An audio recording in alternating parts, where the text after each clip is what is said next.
Hegemola fans de Historia Simple, no olviden suscribirse y hacer clic en la campana de notificaciones para más videos de historia.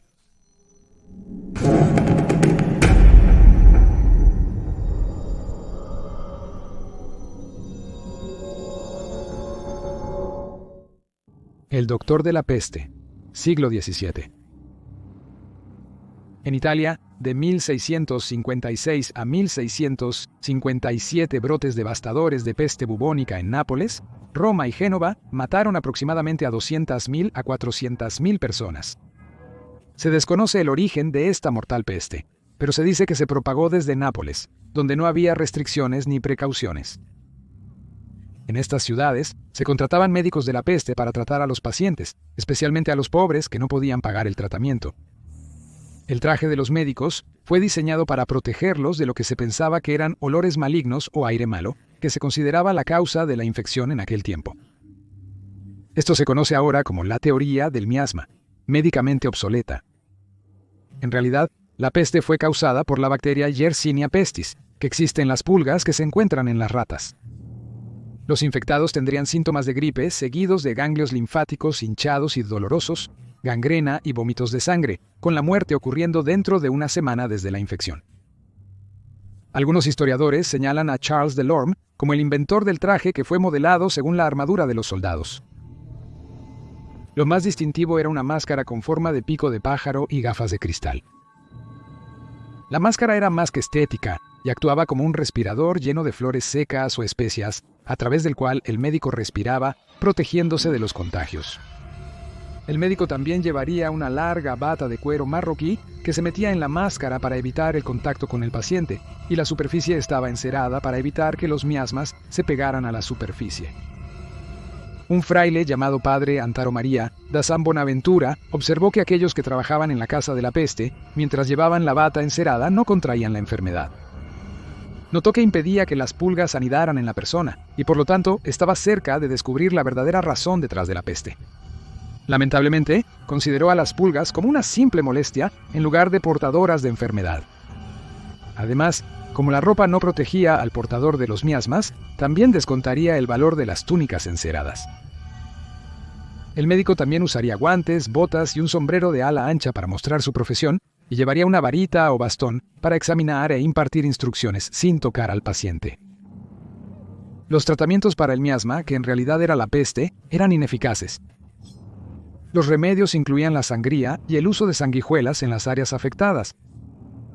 También se daban recetas de sapos o arañas para absorber el mal aire. La apariencia del médico de la peste era bastante aterradora para los pacientes, ya que era una señal de muerte inminente, y se les mantenía alejados del público debido a la naturaleza de su profesión.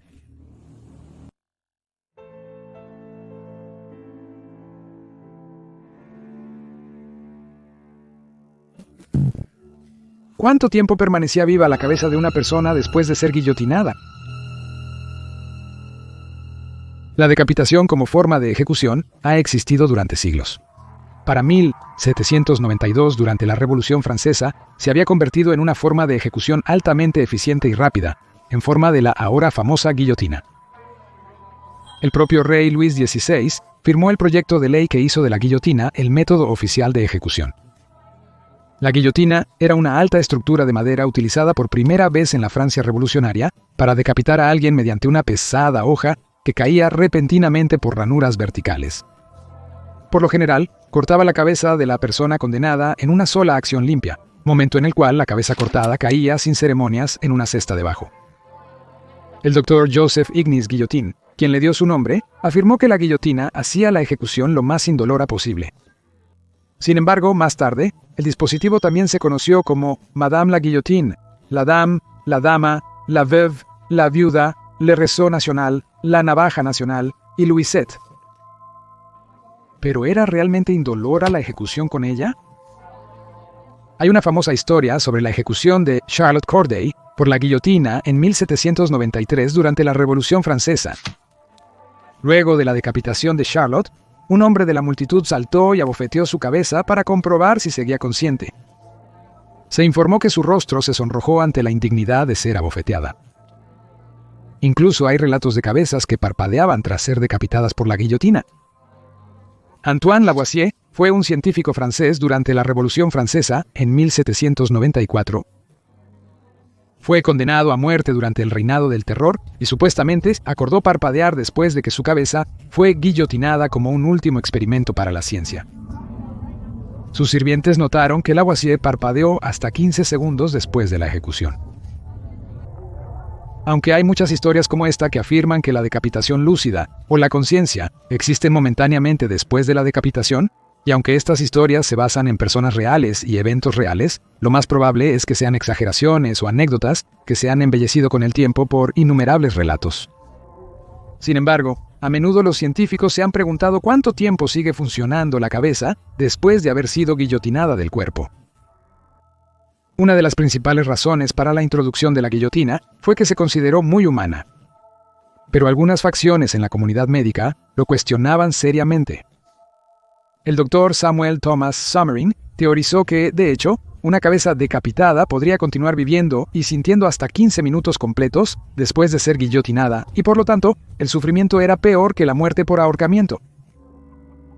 Pero el doctor Jean Salido, un pionero líder de la medicina moderna en ese momento, contraargumentó que la diferencia entre matar a una persona o un carnicero matando a un animal al cortarle la cabeza resultaba en el mismo efecto: muerte inmediata y fin total de la vida. Otros, como Pierre-Jean Georges Cabanas, argumentaron que las víctimas no sufrían una vez guillotinadas porque la nuca es donde se puede causar la muerte instantáneamente en personas y animales. Según él, los espasmos y cabezas decapitadas eran solo movimientos musculares mecánicos sin conciencia.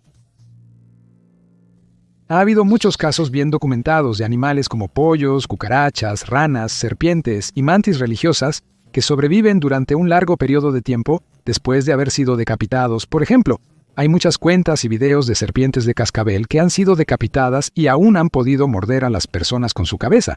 Porque la guillotina se usó en Francia hasta 1977, se ha llevado a cabo investigación científica. Utilizando una metodología más avanzada en cabezas humanas de guillotina, se ha informado ampliamente que a veces verás algunos movimientos de ojos y boca de una cabeza guillotinada. Pero hoy los científicos están mayormente convencidos de que esto es solo acciones reflejas involuntarias que persisten en las secuelas. Pero aún persisten dudas e informes contradictorios sobre todo este asunto. Una de las cuentas más convincentes de que se dice que la conciencia aún existe durante un tiempo significativo después de ser guillotinada fue en 1905. Henri Languille fue ejecutado por el dispositivo en Orleans, Francia.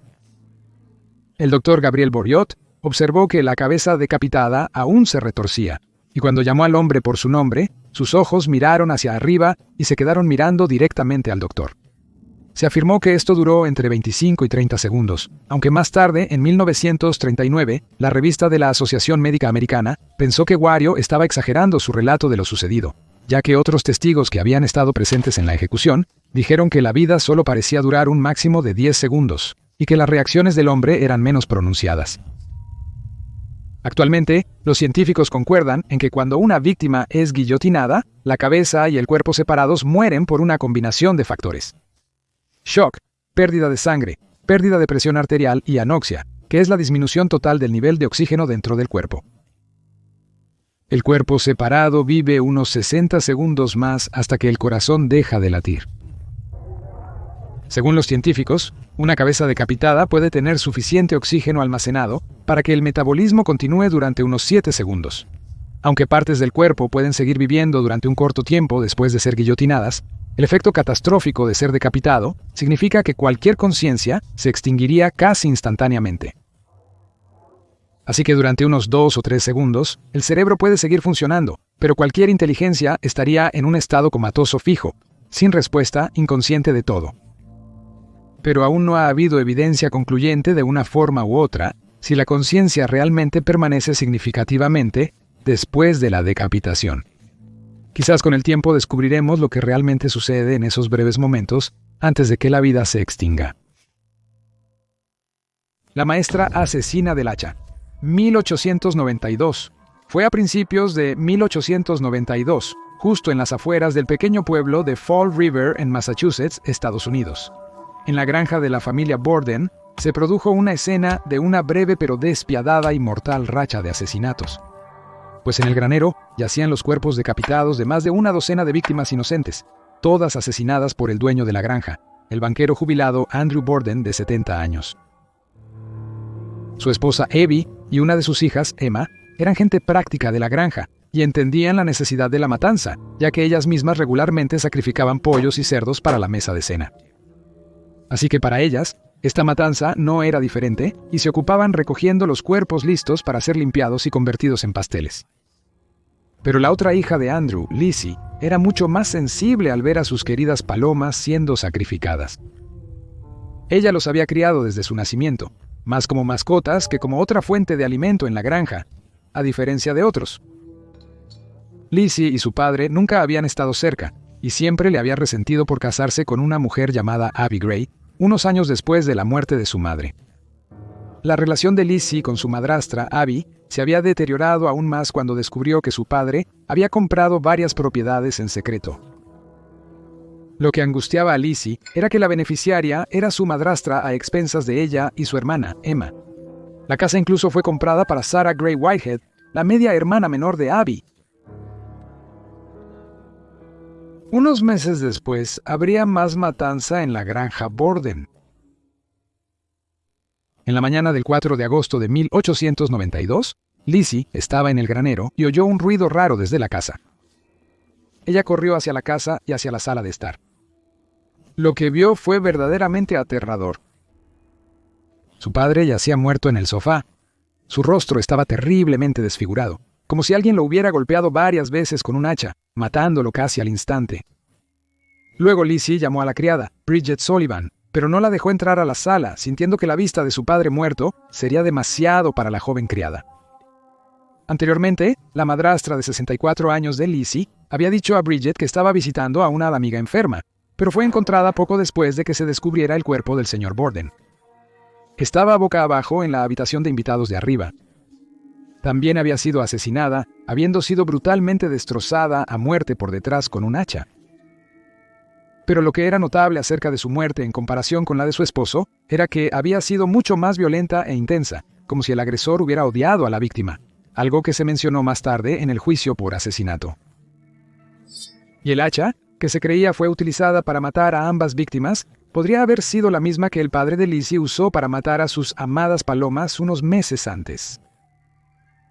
La policía investigó y armó la siguiente línea de tiempo. El momento de las muertes fue muy extraño.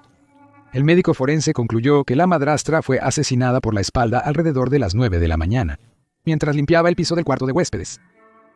Pero el padre no fue asesinado hasta cerca de las 11 de la mañana. Había llegado a casa alrededor de las 10:45 am, inesperadamente, tras estar fuera por negocios gran parte de la mañana. Luego fue a la sala a tomar una siesta. Lizzie descubrió a su padre asesinado a las 11:10 de la mañana. A la policía le pareció extraño que en una casa tan pequeña de 3 pisos, ni Lizzie ni la criada vieron ni escucharon nada sospechoso durante toda la mañana. Sin embargo, 2 víctimas de un brutal asesinato pasaron desapercibidas para ambas. La explicación de la criada para esto fue que había pasado toda la mañana limpiando el exterior de la casa por instrucciones de la madrastra, la señora Borden. Luego, estaba descansando de sus deberes en la habitación del 3er piso. Mientras Lizzie afirmaba que estaba en el granero buscando plomos para una próxima excursión de pesca. La policía realizó una búsqueda en la casa, pero luego admitió que solo fue una inspección superficial y no llevaron a cabo una búsqueda exhaustiva hasta 2 días después, el 6 de agosto.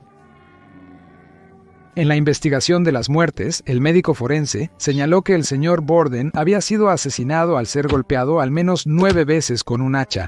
Un golpe atravesó su ojo. La madrastra había sido asesinada por 17 fuertes golpes en la parte posterior de su cabeza.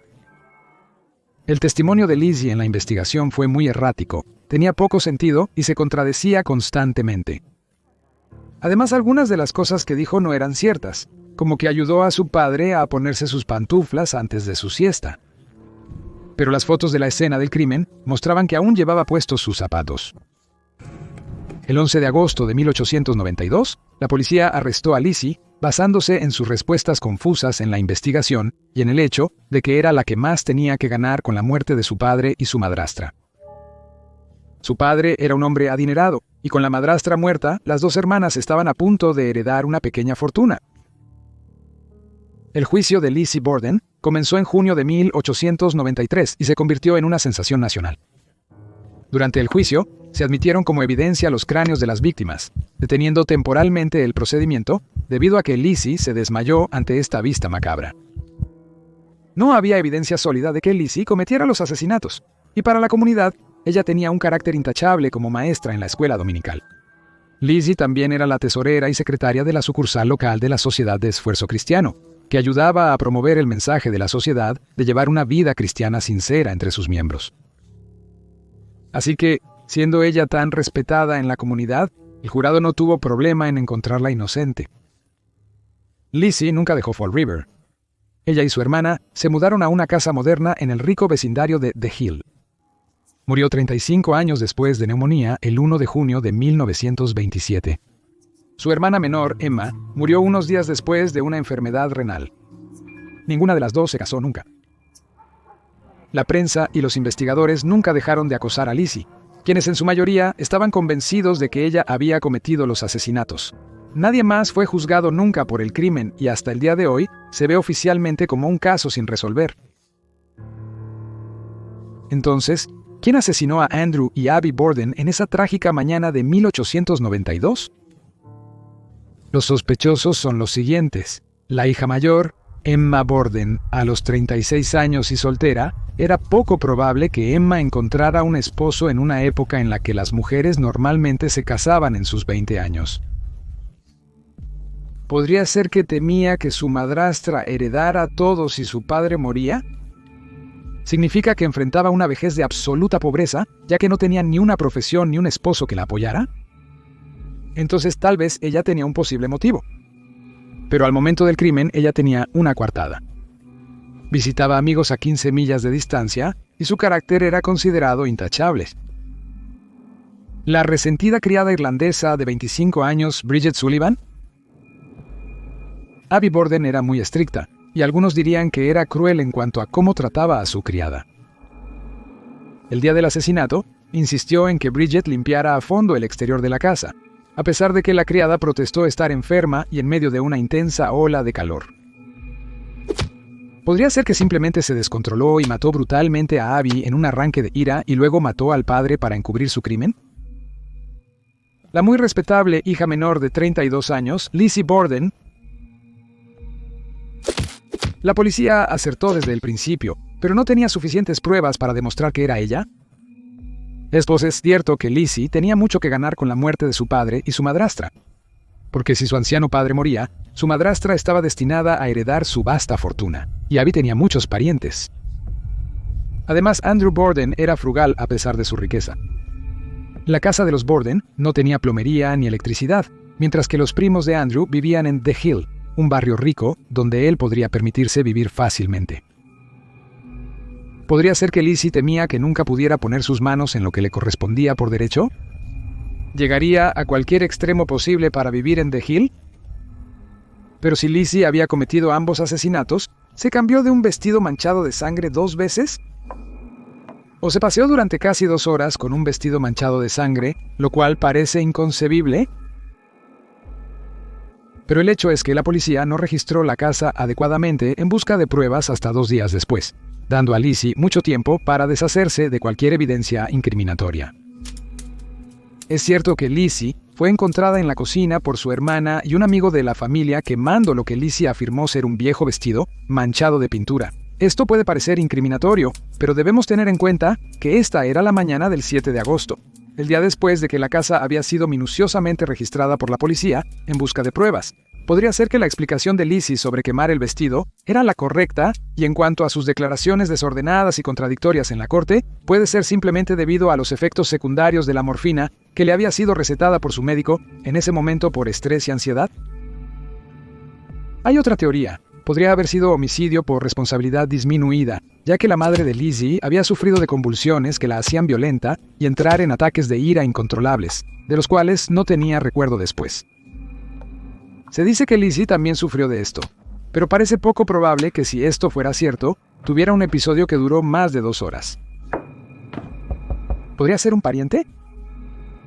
Luego estaba el extraño caso del tío materno de Lizzie, un señor John Vinicum Morse, de 59 años. La noche previa a los asesinatos, llegó de improviso sin equipaje a la residencia de los Borden. Esto no era inusual, ya que a menudo llegaba así sin previo aviso para discutir negocios con su cuñado, Andrew. A pesar del calor, se dice que él usaba la misma ropa por 2 días seguidos. El tío John se fue en la mañana para visitar familiares y regresó más tarde después de los asesinatos. La policía lo consideró sospechoso un tiempo, ya que su coartada durante los asesinatos parecía demasiado perfecta y ensayada. Además, no ayudó que una vez se entrenó como carnicero y parecía estar bastante emocionalmente inafectado por los asesinatos, pero la policía concluyó que él era simplemente muy excéntrico y desalmado. Además, se confirmó su coartada de estar a varias millas de distancia cuando ocurrieron los asesinatos. Así que la policía descartó que él fuera un posible sospechoso y continuó buscando a otros sospechosos. ¿Fue un intruso asesino? La granja estaba aislada y se sabía bien que la familia era rica. Así que la idea de un ladrón oportunista no era tan descabellada. Asesinar a uno de los residentes en el área podría tener sentido si el ladrón hubiera sido descubierto. Pero que el ladrón asesino se esconda y espere durante 2 horas para luego matar al marido que regresa, pero no a las otras 2 mujeres de la casa, parece descabellado. Aún así, se sabía que Andrew Borden era un hombre bastante impopular en la ciudad y había hecho muchos enemigos en sus tratos comerciales. ¿Fue un asesino en serie? 5 días antes del juicio, una mujer local fue asesinada a hachazos en su cocina por un inmigrante portugués llamado José Correia de Mello. Recibió 23 golpes en la cabeza. José fue condenado posteriormente por asesinar a la mujer. La fiscalía sospechaba que fue un robo fallido. Aunque debió haber parecido extraño tener 2 asesinatos tan cercanos en un pueblo tan pequeño, nadie pensó que había una conexión entre los 2 casos. A pesar de que el asesinato compartía similitudes como ser cometido a plena luz del día y el asesino entrando y saliendo sin ser visto. Cabe destacar que, según los registros oficiales, José no llegó a América sino hasta después del asesinato de los Bordens. ¿Fue una combinación de personas? ¿Podría ser que Lizzie tuviera un cómplice? ¿Podría haber sido la criada su cómplice? ¿Y podrían haber llevado a cabo el asesinato juntas con Lizzie, pagándole con su herencia? Es cierto que Bridget dejó el empleo familiar poco después de los asesinatos, pero las versiones difieren respecto a lo que le sucedió después. Algunos dicen que encontró empleo en otro lugar y finalmente se casó, mientras que otra versión más tentadora fue que de repente y misteriosamente recibió una gran cantidad de dinero y nunca más se supo de ella. ¿Una intrigante combinación de personas y eventos?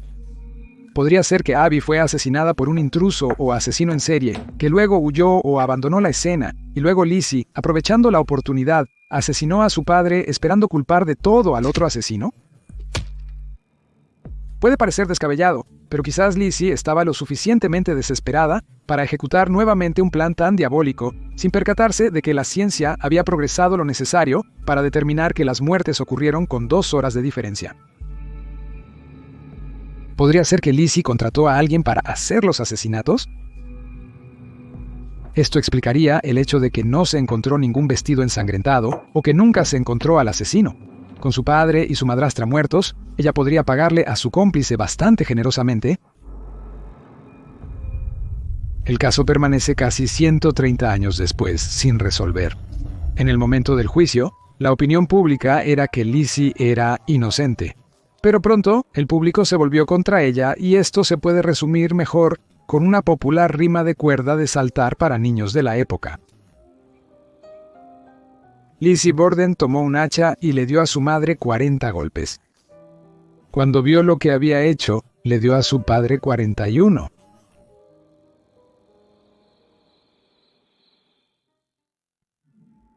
El caníbal escapa. Colonia penal australiana. Las prisiones de colonia son lugares difíciles de escapar, debido a sus altos muros, puertas cerradas, reflectores y guardias por todas partes. Pero, ¿qué si su prisión fuera una colonia penal de Australia de los siglos XVIII y XIX?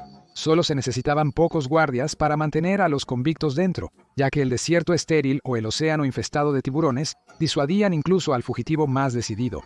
Así que si ibas a escapar de tales condiciones infernales, requerías ser extremadamente fuerte y determinado. La dureza de la situación lo exigía, y probablemente la más espeluznante de todas las fugas involucró a un convicto llamado Alexander Pierce.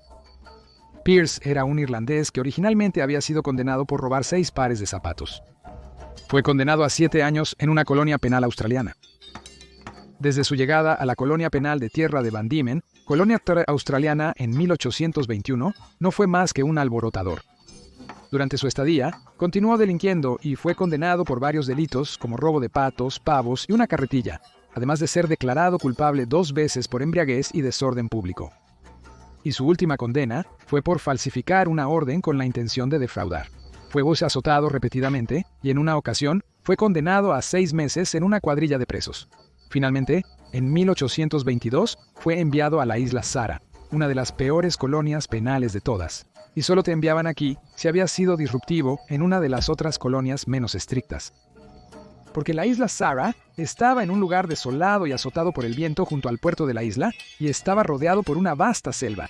A pesar de todo esto, poco después de que Pierce llegó allí, ya logró escapar a la selva con otros 7 convictos. Los fugitivos se dirigieron hacia el asentamiento de Hobart, a 90 millas de distancia, pero después de 15 días estaban irremediablemente perdidos y no habían comido durante días, por lo que el grupo sintió que no tenía más remedio que recurrir al canibalismo. La primera víctima fue una elección fácil para los hombres. Alexander Dalton era un miembro impopular de la pandilla porque en la colonia penal se ofreció como azotador donde azotaba a los otros convictos. Loco de hambre, Robert Greenhill tomó un hacha y la estrelló en la cabeza de Dalton. Luego, la pandilla se deleitó con sus órganos y carne. En esta etapa, 2 del grupo, temiendo que podrían ser los siguientes, decidieron irse y tomaron caminos separados. Los miembros restantes del grupo sacaron pajitas y Thomas Bodenham sacó la más corta. Se arrodilló y fue asesinado por un golpe de hacha en la parte posterior de la cabeza, luego fue servido como almuerzo. Una semana después, la inanición amenazaba nuevamente al grupo. Se desató una pelea entre 2 de los convictos. Sucedió cuando John Mathers buscaba desesperadamente raíces para encontrar alimento. Greenhill se acercó sigilosamente a él y lo atacó, posiblemente para comérselo. Esto llevó a que el resto del grupo se uniera a la pelea, resultando en la muerte de Mathers y convirtiéndose en la próxima comida para los 3 miembros restantes del grupo hambrientos. Días después, Matthew Travers, miembro del grupo, fue mordido en el pie por una serpiente venenosa. Tras varios días de fiebre prolongada, murió cuando su herida se volvió gangrenosa. Se convirtió en la próxima comida de los 2 miembros restantes del grupo. Ahora solo quedaban Alexander Pierce y Robert Greenhill. Ambos juraron trabajar juntos para llegar a la civilización, pero su confianza pronto se evaporó y una noche Pierce masacró a Greenhill con un hacha. Luego Pierce continuó su viaje solo. En el camino saqueó un campamento aborigen en busca de comida para sobrevivir. Al fin llegó a la civilización y se unió a una banda de ladrones de ovejas. Pero después de casi 4 meses en fuga, Pierce fue recapturado y consumido por la culpa. Confesó los asesinatos y el acto de canibalismo. Pero tal era la incredulidad de su historia, que las autoridades simplemente no le creyeron y lo enviaron de vuelta para cumplir una condena extendida en la isla Sara. Esto pudo haber sido el fin de la historia, pero años después, en 1824, escapó de nuevo con la ayuda de otro convicto, un joven llamado Thomas Cox.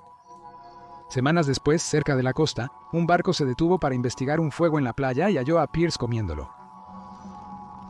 Pierce terminó confesando no menos de 3 veces su crimen de canibalismo antes de su ejecución. Habló con el magistrado, el comandante de la base y la noche previa a su ejecución, con un sacerdote. Cada vez los detalles variaban ligeramente, pero el mensaje general siempre era el mismo. Había matado o participado en el asesinato de sus compañeros de fuga y comió sus cuerpos. Se rumoraba que sintió remordimiento por sus malvadas acciones. Luego fue condenado por asesinato y canibalismo. Fue ahorcado por sus crímenes el 19 de julio de 1824. No hay registro de lo que solicitó para su última comida. El Destripador del Apagón, 1942. Segunda Guerra Mundial. La Segunda Guerra Mundial fue dura para los británicos en el frente interno, pero fueron resilientes al soportar el terrible bombardeo de septiembre de 1940 a mayo de 1941. Durante los ataques, los alemanes intentaron bombardear implacablemente a los británicos hasta someterlos mediante ataques aéreos masivos, matando a alrededor de 43.000 civiles e hiriendo a otros 139.000 en total. Para 1942, la intensidad de los bombardeos había disminuido, aunque los alemanes aún realizaban incursiones regulares, especialmente en Londres. En febrero de 1942, los británicos habían soportado casi 3 años de apagones y 2 años de ataques aéreos alemanes, hasta el punto que se habían convertido en parte de la vida diaria. Para los británicos, las duras realidades de la guerra siempre estuvieron cerca. El 8 de febrero de 1942 llegó la impactante noticia de que la poderosa fortaleza británica de Singapur estaba siendo atacada por los japoneses. Pero también ese día hubo un descubrimiento macabro mucho más cerca de casa. En un refugio antiaéreo en el centro de Londres, una mujer fue encontrada muerta en el suelo.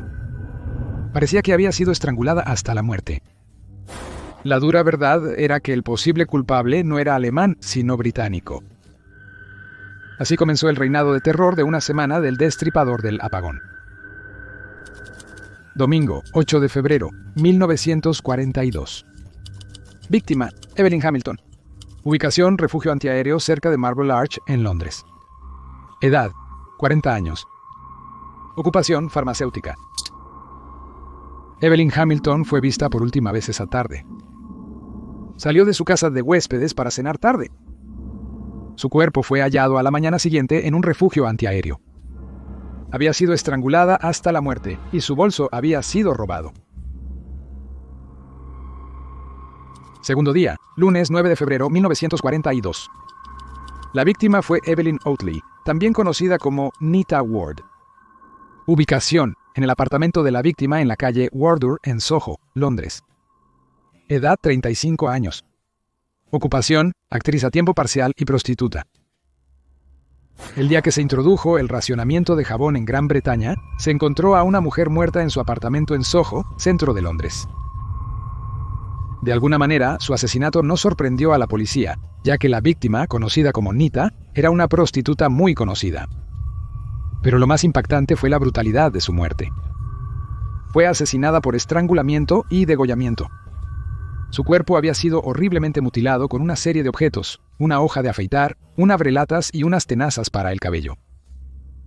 Pero la policía encontró una pista importante, y esa fue del abrelatas descartado torpemente. En él había huellas dactilares, pero frustrantemente no coincidía con ninguna en las bases de datos criminales de la policía, aunque útilmente sugería que el asesino era zurdo. El segundo asesinato estaba a solo 30 minutos a pie del asesinato del día anterior, y la estrangulación había sido la causa de muerte en ambos casos. Pero lo que realmente preocupaba a la policía era que el segundo asesinato fue mucho más violento que el primero. Día 3, martes, 10 de febrero, 1942. Víctima, Margaret Florence Lowe, también conocida como Pearl. Ubicación, en el piso de la víctima en Gosfield Street, Marylebone. Edad, 43 años. Ocupación, prostituta. El martes 10 de febrero, el día inició con buenas noticias. Los aliados estadounidenses, que llevaban menos de 2 meses en la guerra, hundieron el destructor japonés Natsushio. Pero para la Policía Metropolitana Británica, lo más urgente era resolver el asesinato de las 2 mujeres, sin saber que había ocurrido otro asesinato a 1 milla de distancia del asesinato de ayer, pero el cuerpo no fue descubierto hasta 3 días después, el viernes 13. Había sido otra prostituta, una mujer de 43 años, conocida como Pearl, quien había sido masacrada en su apartamento. Fue estrangulada con una media de seda o bufanda, y su cuerpo horriblemente mutilado con un cuchillo, hoja de afeitar y una vela. Huellas dactilares fueron halladas en una vela. Día 4. Miércoles 11 de febrero, 1942. Víctima, Doris Joannet, también conocida como Doris Robson. Ubicación, en el piso de la víctima en Sussex Garden en Paddington. Edad, 32 años. Ocupación, prostituta y ama de casa. Al día siguiente, la policía ya no tenía duda que tenían a un asesino en serie en sus manos, pues en un piso en planta baja encontraron a Dora Schwanne, de 32 años. Al igual que las otras víctimas, fue estrangulada y su cuerpo quedó brutalmente mutilado.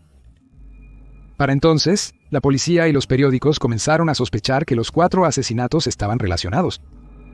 Los periódicos británicos apodaron al asesino el Destripador del Apagón y lo compararon con el famoso asesino en serie victoriano, Jack el Destripador. Día 5, jueves 12 de febrero, 1942. Después una pausa, justo cuando la prensa enloquecía al público británico, todo quedó en silencio. ¿El asesino mejoró en ocultar sus huellas? Día 6, 13 de febrero, 1942. Víctima Greta Hayward. Ubicación Piccadilly Circus, Londres. Edad 32 años. Ocupación desconocida. Esa noche, una joven llamada Greta Hayward estaba esperando a su novio en Piccadilly Circus en el centro de Londres. Un joven con uniforme de la Real Fuerza Aérea comenzó a charlar con ella y le ofreció mucho dinero, pero ella aclaró que no era ese tipo de chica. Momentos después, la arrastró hacia una puerta cercana y comenzó a estrangularla. Afortunadamente, un portero nocturno que pasaba por allí interrumpió el ataque, forzando al agresor a huir en la noche. Víctima, Catherine Mulcahy, también conocida como Kathleen King. Ubicación cerca de la estación de tren Paddington, Londres. Ocupación prostituta. Esa noche, a más de 1 milla de distancia en un apartamento cerca de la estación de tren Paddington, la prostituta conocida como Kathleen King entretenía a un joven. De repente, el hombre se volvió violento e intentó estrangularla, pero Kathleen logró defenderse y gritar pidiendo ayuda. El hombre entonces huyó en pánico, y en un torpe intento de intentar comprar su silencio, le lanzó un billete de 5 libras. En estos incidentes y asesinatos, había un modus operandi similar, por lo que policía pensó que todos los cometía el mismo hombre. Los ataques eran a mujeres que eran o podrían ser prostitutas. Ocurrieron en la tarde o primeras horas. Todos ocurrieron en el centro de Londres. Se utilizó estrangulación o intentos de estrangulamiento cada vez, y cuando se podía, los cuerpos eran mutilados horriblemente. Entonces, ¿quién era el agresor? ¿Es posible que todos los asesinatos estén vinculados? Era una fuerza policial de Londres con pocos recursos, saltando a la conclusión de que era el trabajo de un asesino en serie, ya que era más fácil investigarlos como un caso en lugar de casos individuales. La fuerza policial de Londres había perdido a muchos de sus mejores hombres en las Fuerzas Armadas y estaba exigida por sus deberes de defensa civil. Entre 1939 y 1945, el crimen aumentó un 50%. Una fuerza policial insuficiente no pudo manejar el saqueo, el chantaje en la capital, así como los problemas sociales de los ciudadanos desesperados y sin hogar. Entonces fue conveniente pasar por alto las sutiles diferencias entre los casos. Al igual que con Evelyn Hamilton, el robo pudo haber sido un motivo, ya que llevaba unas 80 libras en efectivo, equivalentes a alrededor de 2.600 libras actuales. Esto era porque estaba en proceso de mudarse al norte por un nuevo empleo. Los 2 ataques del viernes 13 fueron torpes. ¿Podrían haber sido acciones de un borracho furioso? Una relación complicada. Otra posibilidad era que algunas de las víctimas tenían relaciones enredadas y complicadas. ¿Podrían haber sido la causa de su desaparición? Por ejemplo, Evelyn Oatley había abandonado a su esposo granjero de aves de corral de Lancastrian para ir a Londres a perseguir una carrera de actriz, y Doris Joannet llevaba una doble vida como ama de casa y secretamente como prostituta. Su anciano esposo no tenía idea de que Doris entretendría a hombres mientras él trabajaba el turno de noche como gerente de hotel. ¿Podría ser un asesino imitador? Esto no es inaudito, ya que para mediados de semana los asesinatos estaban en todos los diarios. ¿Podría esto haber envalentonado a San algún maníaco para llevar a cabo asesinatos similares para satisfacer sus enfermizos deseos? ¿O un asesinato astuto para saldar una cuenta, pero hecho para parecer el destripador del apagón para despistar a la policía? ¿Fue un asesino en serie? La intensidad y el modus operandi sugerirían que sí, y Londres había visto asesinos en serie, antes como Jack el Destripador de 1888 a 1889. Y George Joseph Smith, responsable de los asesinatos de las novias en el baño entre 1912 y 1914. Con todas estas posibilidades, la policía tuvo que juntar todas las piezas del rompecabezas sobre quién era el destripador del apagón. En la escena del ataque a Greta Hayward, el atacante había dejado atrás su estuche de máscara de gas en la entrada de la tienda. El estuche de la máscara de gas llevaba el número de identificación 525.987 y los registros de la Real Fuerza Aérea revelaron que pertenecía al cadete oficial Gordon Frederick Cummins, de 28 años. Fue arrestado el 16 de febrero en los cuarteles cercanos de la Real Fuerza Aérea por el asalto. Se descubrió que no tenía antecedentes penales. Parecía felizmente casado con una secretaria y le iba bien en la Real Fuerza Aérea. Recientemente promovido de aviador líder en una unidad de tripulación de tierra a cadete oficial en entrenamiento para volar aviones de combate Supermarine Spitfire. Pero pronto, las cosas comenzarían a desmoronarse para Cummins y las piezas comenzarían a encajar sobre este corto reinado de terror. Se descubrió que Cummins era de hecho un mujeriego y era zurdo. Pero también había pruebas contundentes que vinculaban a Cummins con los asesinatos. La policía halló en el bolsillo del uniforme de Sutcliffe una caja de cigarros perteneciente a una de las víctimas, Margaret Lowe. Durante un registro domiciliario, los detectives hallaron una pluma que pertenecía a Doris Joannet. Pero lo que selló su destino sin lugar a dudas fueron sus huellas dactilares en el abrelatas utilizado para mutilar el cuerpo de Evelyn Oatley. El jurado encontró culpable a Cummins en solo 35 minutos. Una apelación a principios de junio de 1942 fue desestimada y fue ahorcado en la prisión de Wandsworth el 25 de junio de 1942 durante un ataque aéreo. Cummins protestó su inocencia hasta el último momento y su esposa estuvo a su lado hasta el final, creyendo que él era inocente.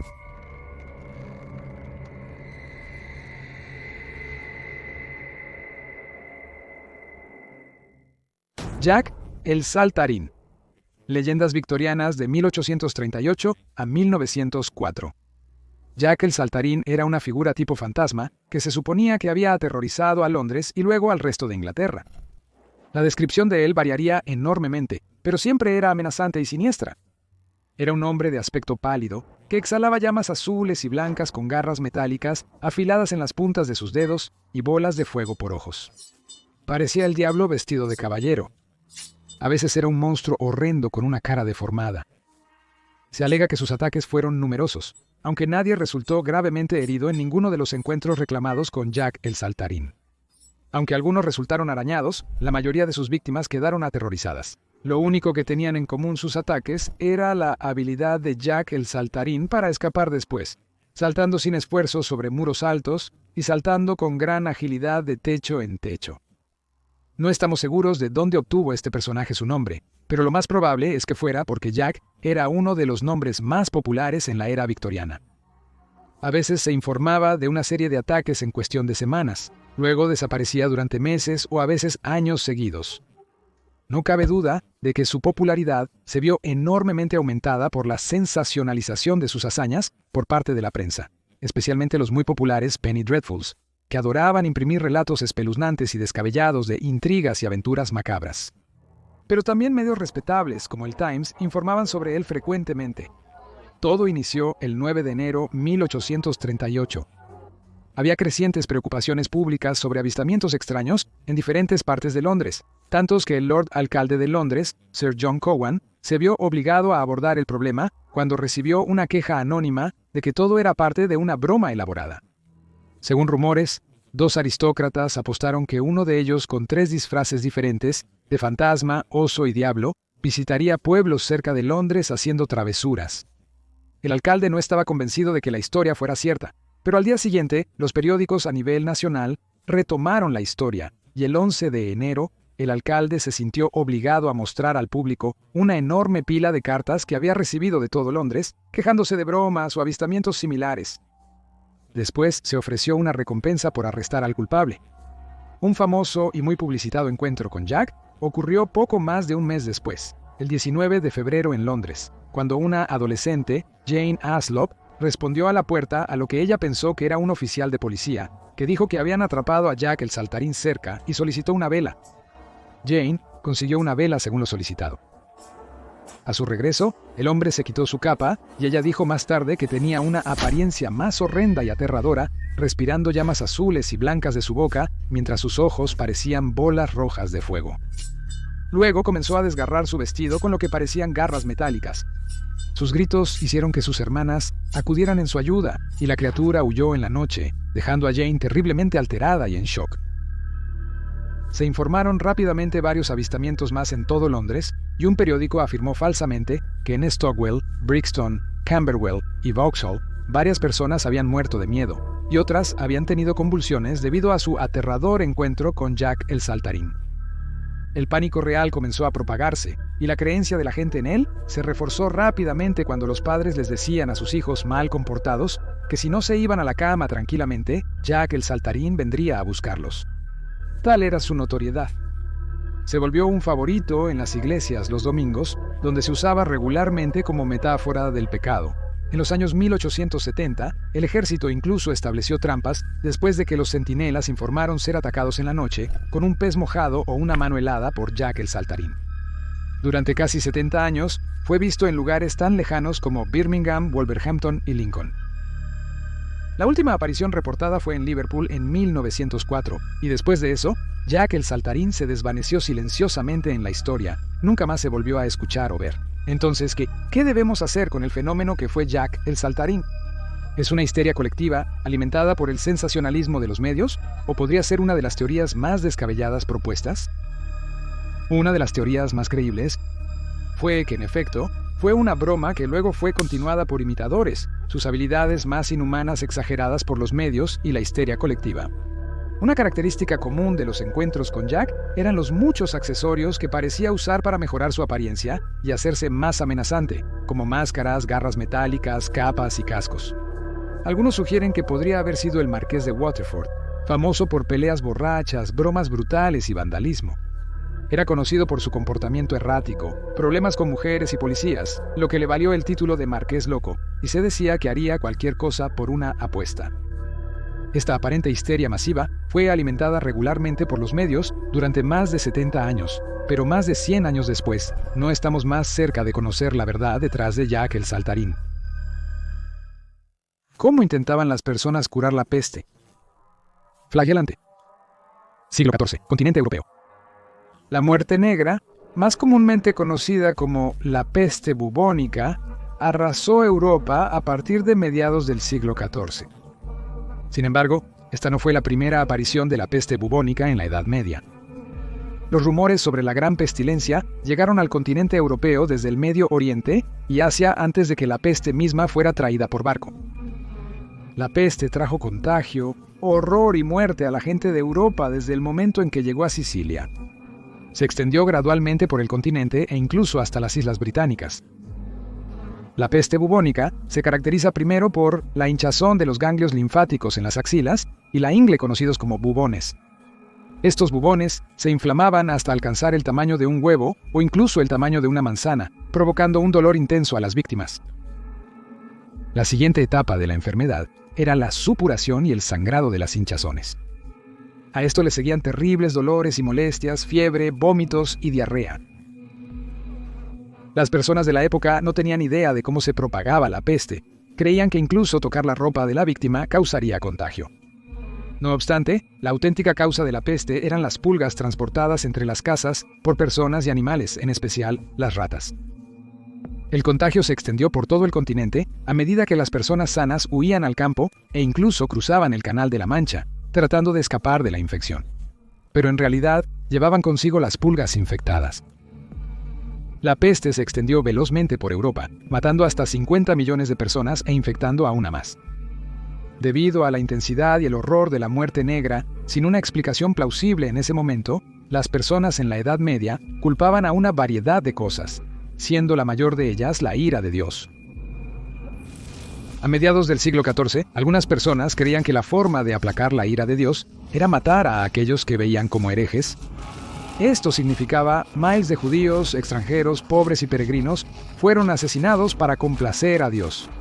Mientras algunos castigaban a otros para curar la peste, otros intentaron curarla castigándose a sí mismo. Esta forma de autocastigo religioso se conocía como la flagelación y experimentó un resurgimiento a gran escala por la muerte negra. Grupos de flagelantes aparecieron en Italia, Europa Oriental, Alemania y los Países Bajos, extendiéndose por Europa.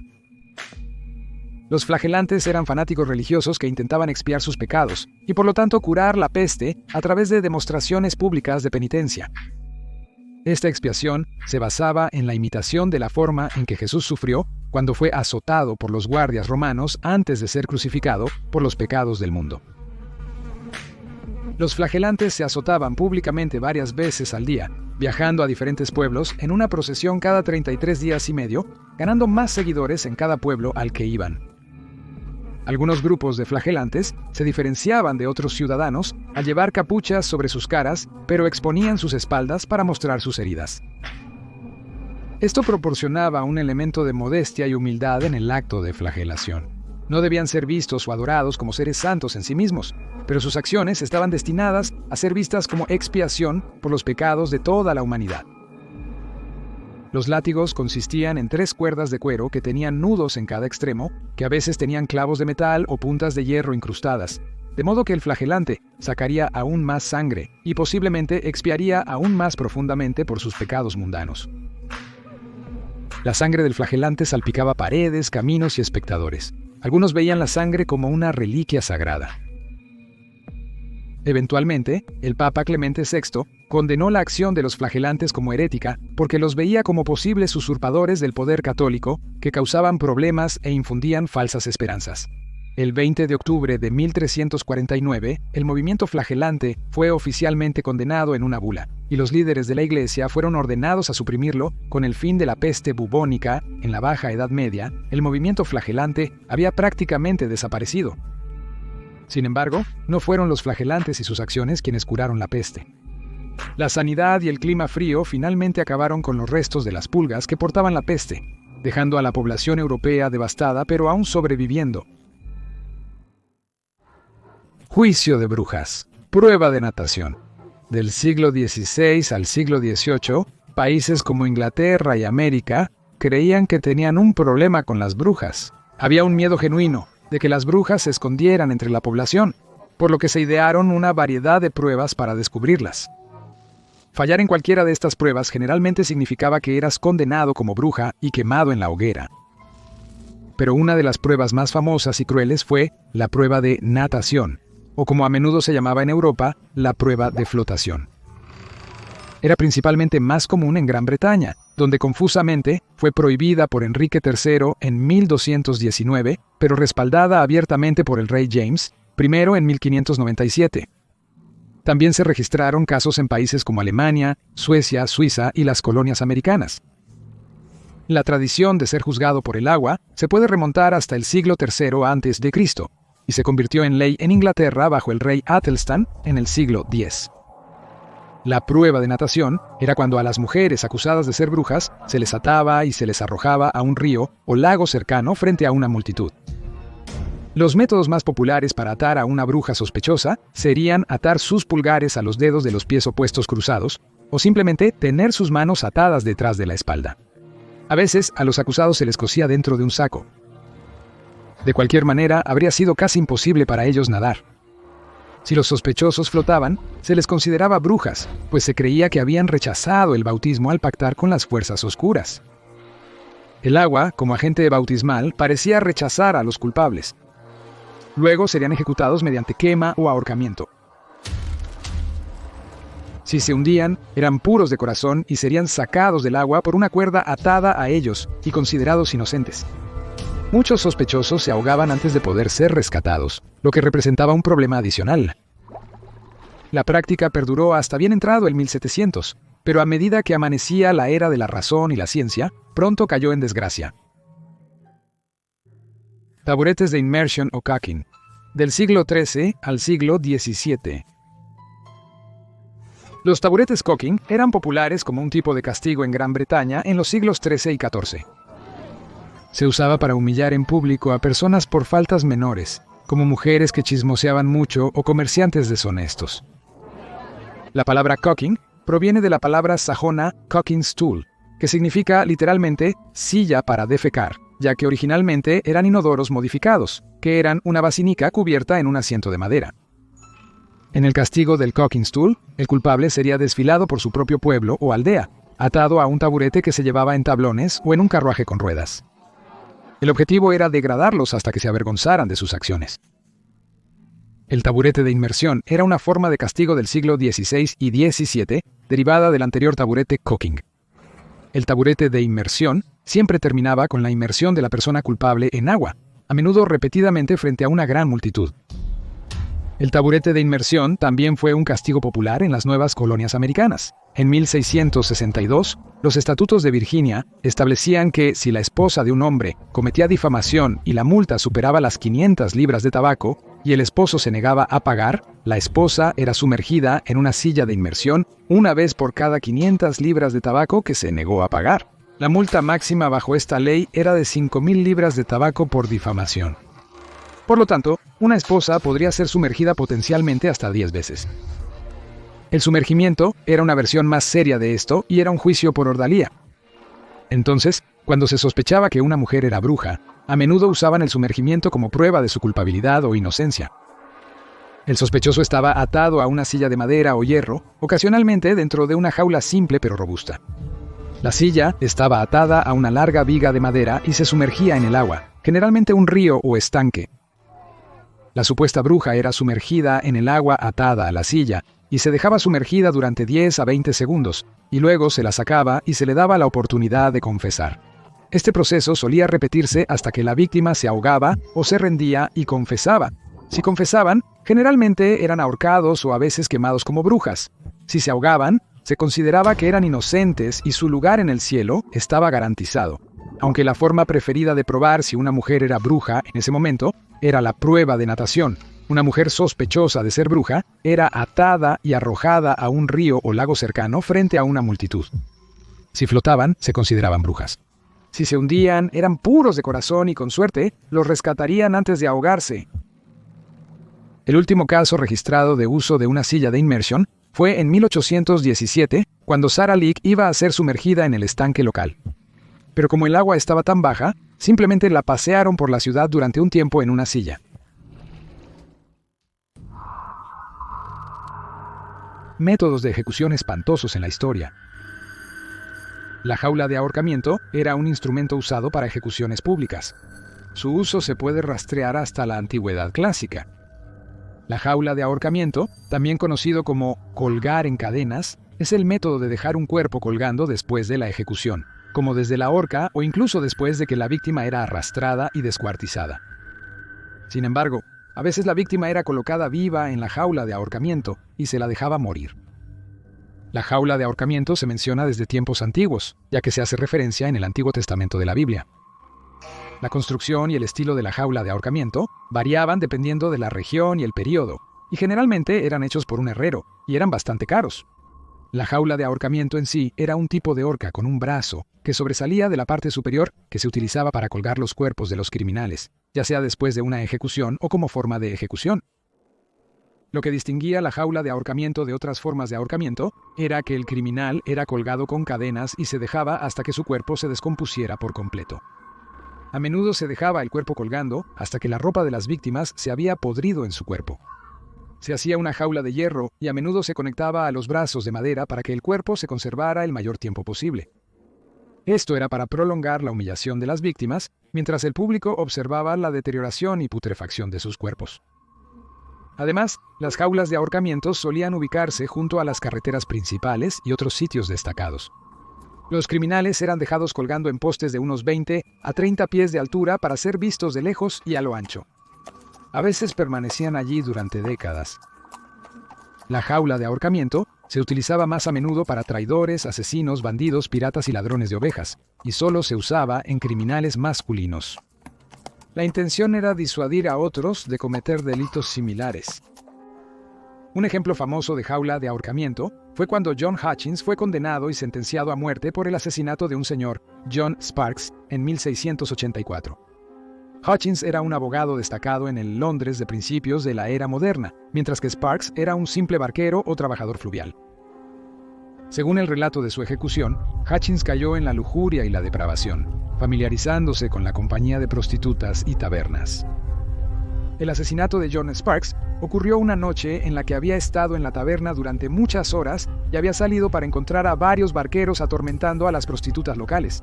Hutchins y Sparks entraron en una disputa, y Hutchins, después de desenfundar su espada, lo apuñaló a través del torso en un violento y borracho arrebato. Aunque Hutchins no confesó el asesinato de John Sparks, confesó que era una persona depravada. John Hutchins fue condenado por asesinato y, debido a que no confesó su crimen, fue condenado a la vergonzosa muerte en la jaula de ahorcamiento. El 17 de diciembre de 1684, John Hutchins fue colgado por el cuello hasta la muerte y dejado en la jaula de ahorcamiento durante menos de una hora hasta que su cuerpo fue cortado y luego enterrado en tierra no consagrada debido a su pecaminosidad. A veces se ejecutaba a los piratas colgándolos en jaulas de ahorcamientos erigidas cerca del mar o de un río. Sus cuerpos quedarían colgados hasta ser sumergidos 3 veces por las mareas. En Londres, el muelle de ejecución se encuentra en la orilla norte del río Támesis, en Wapping. Después de la inmersión en la marea, los cuerpos de los criminales particularmente notorios podrían ser cubiertos con alquitrán y exhibidos en jaulas de ahorcamiento un poco más abajo en el río, ya sea en Cuckold's Point, ahora la ubicación de Pagans Crescent, o Blackwall Point, ubicado en la punta de la península de Greenwich. Tal destino le ocurrió al capitán William Kidd en mayo de 1701, cuyo cadáver fue dejado durante 3 años como advertencia para otros piratas de las posibles consecuencias de sus acciones. Aunque la jaula de ahorcamiento era un método infrecuente de ejecución pública antes del siglo XVIII, fue en 1752 que el acta de asesinato, también conocida como la Ley para prevenir mejor el horrible crimen de asesinato, se aprobó en Gran Bretaña, haciendo la práctica más popular. En particular, el acta de asesinato hizo habituales los castigos post-mortem como el jaula de ahorcamiento, ya que eran considerados una forma de retribución colectiva y venganza contra los asesinos. Por lo que, en lugar de ser enterrados, los asesinos debían ser diseccionados o dejados colgando en cadenas. El acta de asesinato fue aprobada en 1752 debido a las acciones de la pandilla Hawkehurst. La pandilla Hawkehurst fue un grupo de contrabandistas que durante la década de 1740 cometieron delitos violentos en el sureste de Inglaterra. Sus crímenes incluían contrabando de té y alcohol, robos y asesinatos brutales. Uno de los delitos más notables de la pandilla Hawkehurst fue el asesinato de Richard Hawkins, un trabajador agrícola y alguien a quien sospechaban de robar su té. Hawkins fue torturado, golpeado, pateado y azotado hasta la muerte. Luego su cuerpo fue lastrado con rocas y sumergido en un lago local donde permaneció sin descubrir durante 9 meses. Cuando se capturó a los miembros de la banda de Hawkehurst, 75 fueron encarcelados o ahorcados por sus crímenes, y 14 de ellos colgados en jaula de ahorcamiento debido a la gravedad de sus crímenes. El último uso de la jaula de ahorcamiento en el Reino Unido ocurrió en 1832, casi 100 años después de que se aprobó la ley de asesinato, cuando se hicieron 2 últimas jaulas de ahorcamiento para William Joblin en Jarrow y poco después James Cook en Leicester. Fue prohibido en el Reino Unido en 1834 debido a la barbarie del acto. Quedan 16 jaulas de ahorcamiento en Inglaterra. Una de ellas todavía contiene el cráneo de su desafortunado ocupante. La Gran Plaga de Londres, 1665 a 1666. En la primavera de 1665 surgió una epidemia de la peste bubónica en Londres, Inglaterra.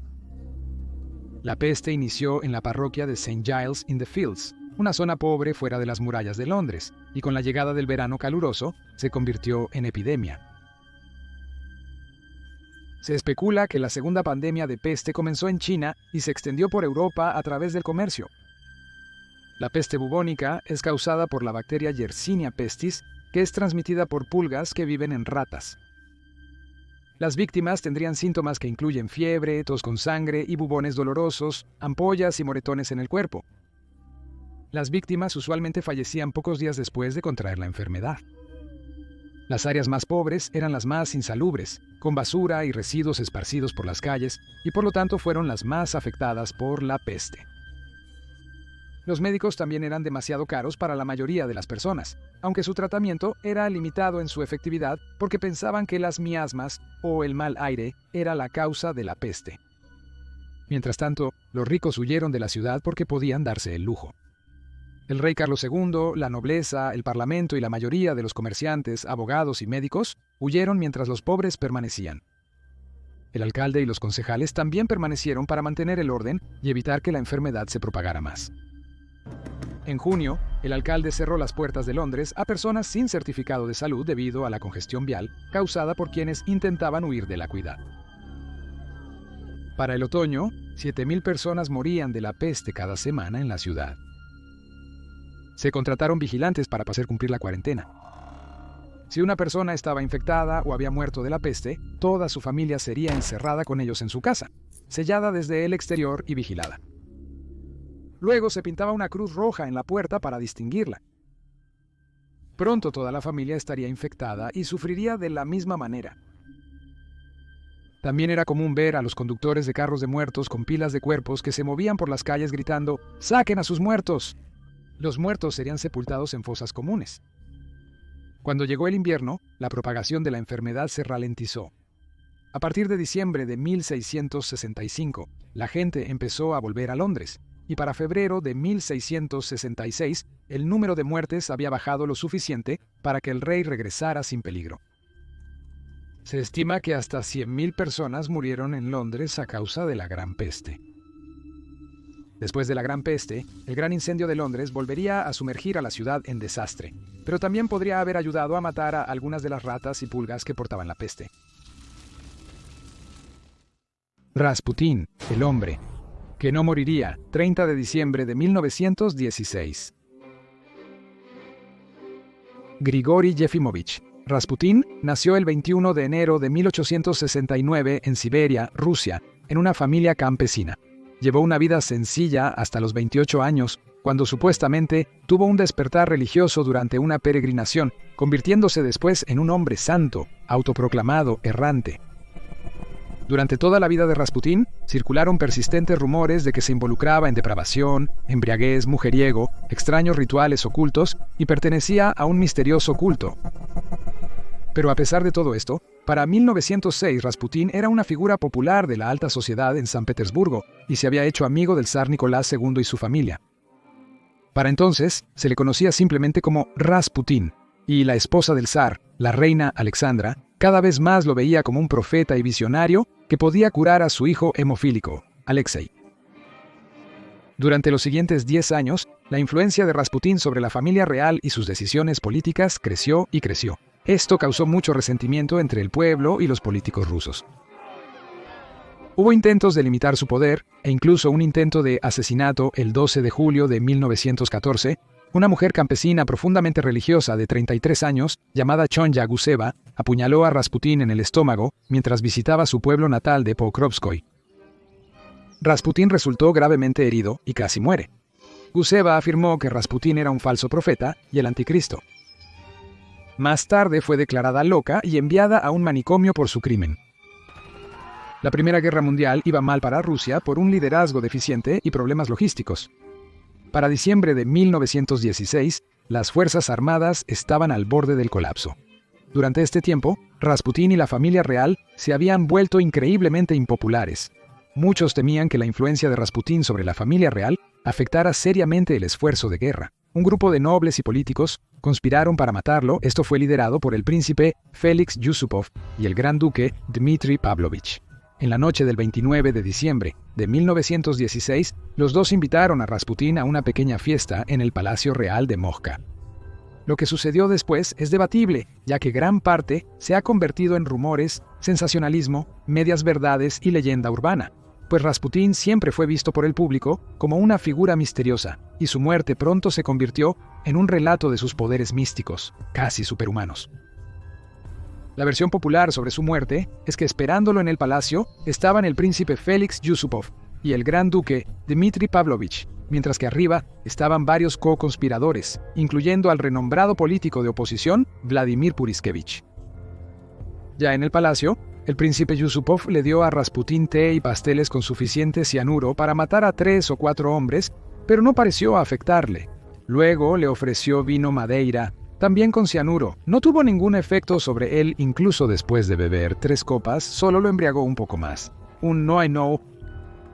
Luego, el príncipe Yusupov fue a buscar un revólver y volvió y disparó a Rasputín en el pecho. Rasputín se desplomó de inmediato, aparentemente muerto. Después, el príncipe Yusupov y los demás conspiradores se fueron del palacio. Uno de ellos llevaba el sombrero y abrigo de Rasputín, para simular que éste había salido del palacio rumbo a su hogar. Un poco después, los príncipes regresaron al palacio y, para su sorpresa, el supuestamente muerto Rasputín se levantó y los atacó. Luego Rasputín tambaleó hacia el patio del palacio, donde se dice que le dispararon 2 veces más. Luego se afirma que Rasputín fue golpeado por el príncipe Yusupov con una mancuerna y en las primeras horas de la mañana del 30 de diciembre de 1916 fue llevado a un puente cercano y arrojado al helado río Malaya Nevka, que estaba debajo. Se dice que Rasputín fue visto por última vez muy vivo, agitándose en el agua helada mientras flotaba río abajo, aferrándose a un trozo de hielo. 2 días después, el 1 de enero de 1917, el cadáver de Rasputín fue hallado bajo el río congelado, a unos 650 pies río abajo del puente. Algunos detalles de su asesinato pueden haber sido falsos o exagerados, pero lo que sí sabemos con certeza proviene de la autopsia oficial realizada en el cuerpo de Rasputín. Sabemos que Rasputín había sido disparado 3 veces, y uno de esos disparos fue en la frente a muy corta distancia y fue la causa de su muerte. Que el médico forense no pudo encontrar rastro de ningún veneno en ninguna parte de su cuerpo. También concluyó que probablemente Rasputín ya estaba muerto cuando lanzaron su cuerpo al río. Su cuerpo tenía cortes profundos y moretones, pero no se creía que fueran de una paliza como se afirma comúnmente, sino que se habían hecho post-mortem cuando el cuerpo de Rasputín fue arrojado al río a través de un agujero de pesca tallado en el hielo. El papel del príncipe Félix Yusupov y del gran duque Dmitri Pavlovich en el asesinato de Rasputín fue descubierto pronto. La reina Alexandra estaba tan enfadada por el asesinato que quería que ambos fueran fusilados por un pelotón de fusilamiento inmediatamente sin juicio. Pero en lugar, el príncipe Yusupov fue exiliado a su finca rural y el archiduque Pavlovich fue enviado a servir en una guarnición del ejército ruso en Persia. En cuanto a Rasputín, fue enterrado el 2 de enero de 1917, un día después del descubrimiento de su cuerpo, en una pequeña iglesia local en una ceremonia a la que asistieron la familia real y algunos amigos cercanos. Poco después ocurrió la Revolución Rusa y el zar Nicolás II se vio obligado a abdicar, poniendo fin al Imperio Ruso. Los cuerpos momificados utilizados como puntos de referencia en el Monte Everest. Aunque el Monte Everest ofrece la muerte en cada esquina, los montañeros continúan intentando escalarlo. Se desconoce cuántos cuerpos hay en la montaña, pero algunos dicen que hay más de 200. Hay varios peligros. Mientras más alto escala el montañista, más fuertes son los vientos que pueden lanzarlo de la montaña hacia su muerte. La falta de oxígeno en alturas elevadas dificulta la respiración, y un escalador puede detenerse a descansar brevemente, para nunca más despertar. La congelación también puede ocurrir en minutos. Los cadáveres de las desafortunadas víctimas del Everest están bien conservados debido al frío clima que enfrentaron en sus últimos momentos con la ropa con la que partieron hacia la cumbre, congelados en el tiempo.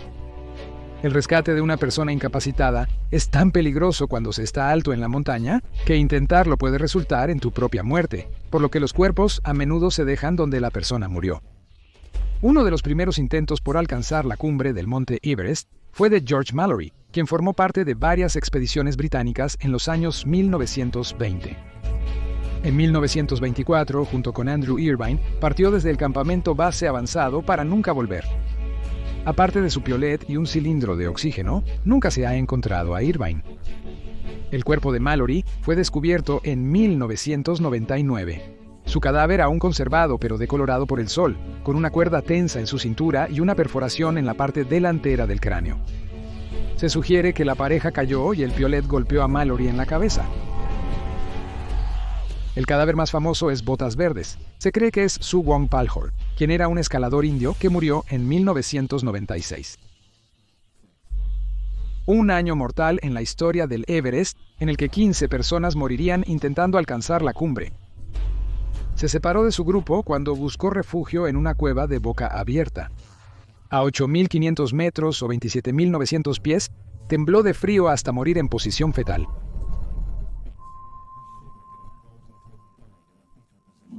Vistiendo botas de montañismo verde fluorescente.